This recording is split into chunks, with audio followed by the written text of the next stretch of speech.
नमस्कार, राज की बात में आपका स्वागत है।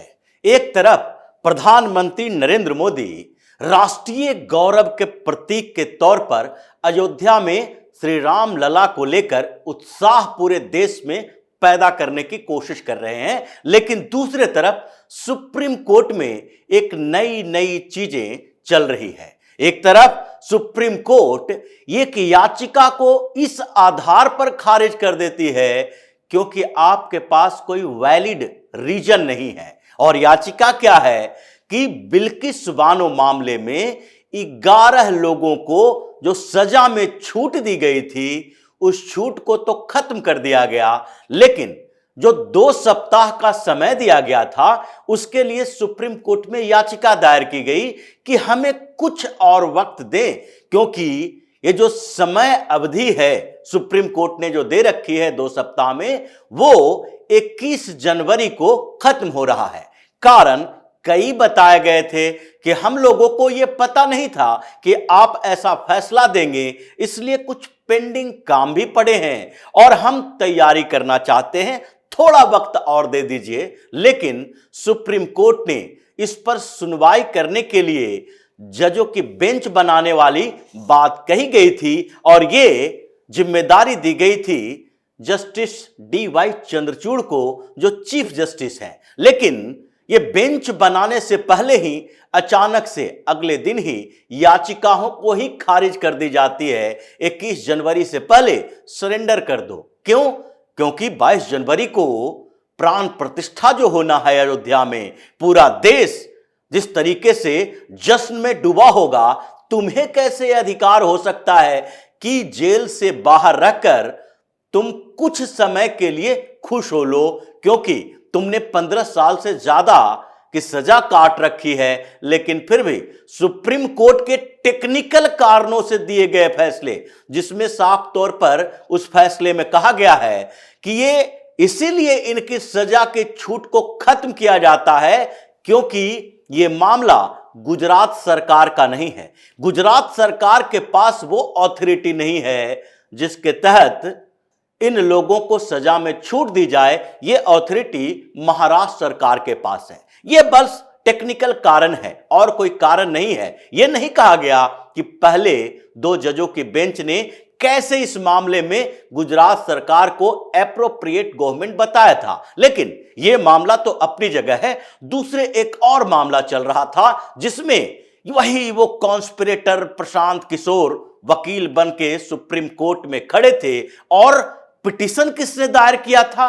पिटीशन डालने वाले एक व्यक्ति वीजी बर्गिस, जो जर्नलिस्ट रहे थे, सीनियर जर्नलिस्ट माने जाते थे, वो मोदी सरकार के विरोधी थे और उनकी तो मौत 2014 में ही हो गई। लेकिन 2 और पिटिशनर हैं और उन दोनों के बारे में जानिए, इस वकील के बारे में जानिए और मामला समझिए तो पता चलेगा सुप्रीम कोर्ट में चल क्या रहा है। ये दोनों पिटिशनर हैं, एक जावेद अख्तर और दूसरे शबनम हाशमी। और इन दोनों के तरफ से वकील कौन है?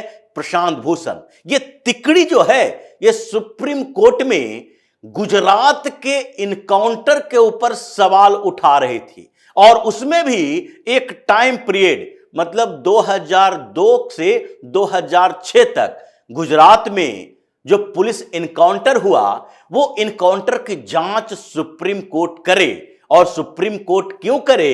क्योंकि वहां पर जो इनकाउंटर हुए हैं वो फेक हैं, गलत तरीके से इनकाउंटर किए गए। पूरे हिंदुस्तान में जो हो रहे, अलग अलग स्टेट में, तमिलनाडु में हो रहे, तेलंगाना में हो रहे, आंध्र प्रदेश में हो रहा या केरल में हो रहा, इससे मतलब इन लोगों को नहीं है। गुजरात में 2002 और 6 के बीच, जबकि वहां के मुख्यमंत्री कौन थे? मुख्यमंत्री थे नरेंद्र मोदी, जो अभी प्रधानमंत्री हैं, और वहां गृह मंत्री हुआ करते थे अमित शाह, जो अभी देश के गृह मंत्री हैं। अब इन दोनों को हत्या के मामले में फंसाना है, रिपोर्ट सामने लाना है, सुप्रीम कोर्ट से टिप्पणियां करवानी है। इसी के लिए 2007 में ही याचिका दायर की गई थी और इसे पीआईएल करार दिया गया था।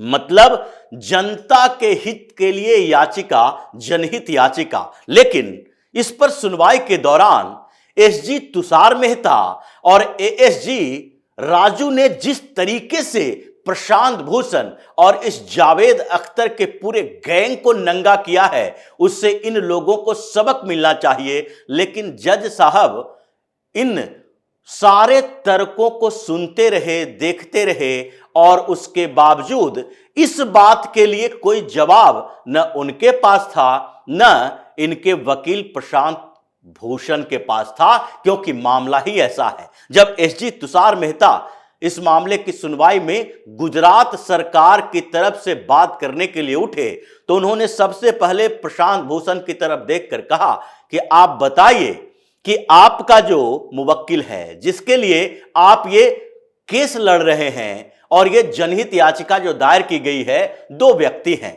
एक है जावेद अख्तर, दूसरा है शबनम हाशमी।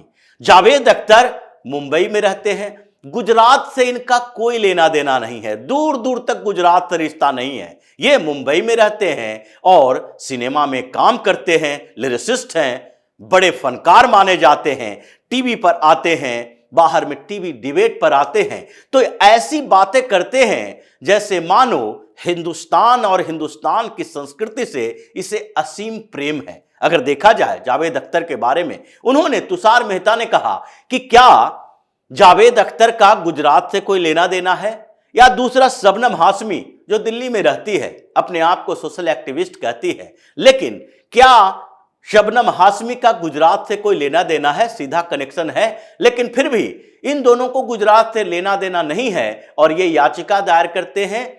और याचिका में क्या कहा जाता है, 2002 से 2006 के बीच जो इनकाउंटर हुए थे वो फर्जी इनकाउंटर थे। हालांकि ये याचिका 2007 में दायर की गई थी और उस समय जो सुप्रीम कोर्ट ने गुजरात सरकार के साथ किया था यह भी सही नहीं था। गुजरात सरकार के खिलाफ ये इन्वेस्टिगेशन शुरू कर दिया गया। एक special task force supreme court के कहने पर बनाई गई और उसकी मॉनिटरिंग कौन कर रहे थे, एक पूर्व जज एचएस वेदी। इन्होंने मॉनिटरिंग की, स्पेशल टास्क फोर्स का निरीक्षण किया और सबने 17 इनकाउंटर के बारे में जानकारी ली, उस पर रिपोर्ट तैयार की, 3 इनकाउंटर को फर्जी बता दिया और यह रिपोर्ट 2019 में पेश भी सुप्रीम कोर्ट में की गई। ये पूरे के पूरे मामले में 2007 से जो चल रहा था, उस समय केंद्र में भी सरकार यूपीए की ही थी,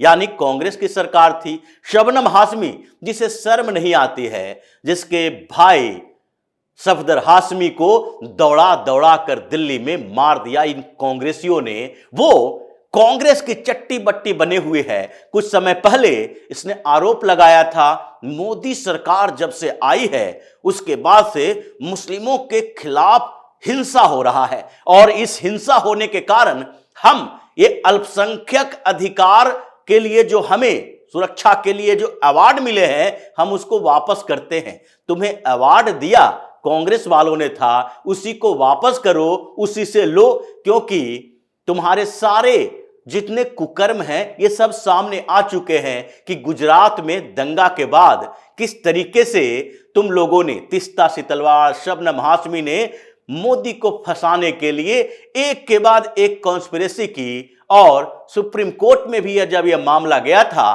तो सुप्रीम कोर्ट ने भी साफ तौर पर कहा था कि तुम लोग उन जितने लोग जो दंगे में मारे गए हैं उससे संबंधित नहीं हो, तुम्हारा कोई संबंध इससे नहीं है, लेकिन फिर भी मिलजुल कर उस मामले को बढ़ा चढ़ाकर पेश करने की कोशिश करते हो। तीस्ता सितलवाड़ पर तो अभी भी जांच चल रही है, सुप्रीम कोर्ट से ही बेल मिला है, क्योंकि उसके ऊपर आरोप क्या है कि वो मोदी को, जो तत्कालीन मुख्यमंत्री थे, फंसाने के लिए, मर्डर चार्ज में फंसाने के लिए गवाहों को ट्रेंड करती थी, पैसे देती थी, विदेशों से पैसे लेकर और इन गवाहों को तैयार करने के लिए मुंबई में ट्रेनिंग सेंटर चलाती थी और वहां से ये गवाह तैयार करते थे कि किसी तरीके से एडमिनिस्ट्रेशन को जिम्मेदार ठहराओ, जिसमें मुख्यमंत्री तत्कालीन नरेंद्र मोदी और गृह मंत्री अमित शाह को फंसाया जा सके।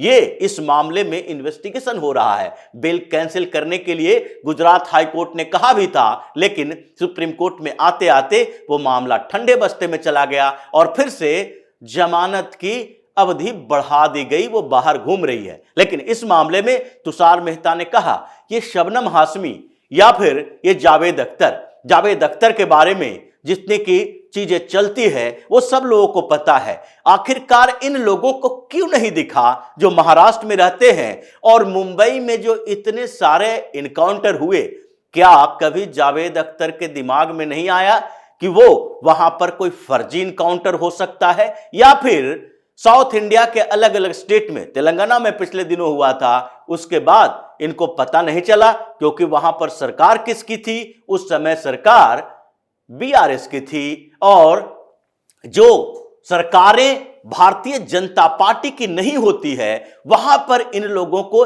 यह साजिश करने का मौका मिलता है। उसी तरीके से प्रशांत भूषण से भी यह पूछा कि सबसे पहले आप लोग ये बताइए कि सिलेक्टिव परसेप्शन और सिलेक्टिव इंटरेस्ट कैसे पैदा हुआ है। आपको कोर्ट को यह जवाब देना होगा कि अगर ह्यूमन राइट्स कमीशन इन रिपोर्ट्स के आधार पर भी आप अगर सुप्रीम कोर्ट में जनहित याचिका दायर करते हैं तो उसके लिए आपको रिपोर्ट्स के हवाले से कम अलग अलग स्टेट्स में हुए इनकाउंटर पर सवाल उठाना चाहिए। और अगर सुप्रीम कोर्ट इनकाउंटर को फर्जी मानती है तो सुप्रीम कोर्ट के जजों को चाहिए कि हिंदुस्तान के अंदर अलग अलग राज्यों में जितने इनकाउंटर हुए हैं सबकी जांच के लिए स्पेशल कमेटी बनाया जाए, स्पेशल टास्क फोर्स बनाया जाए। और स्पेशल टास्क फोर्स जो होगा वो सुप्रीम कोर्ट के किसी जज के नियंत्रण में डाल दिया जाए, कमेटी हो, पैनल बने,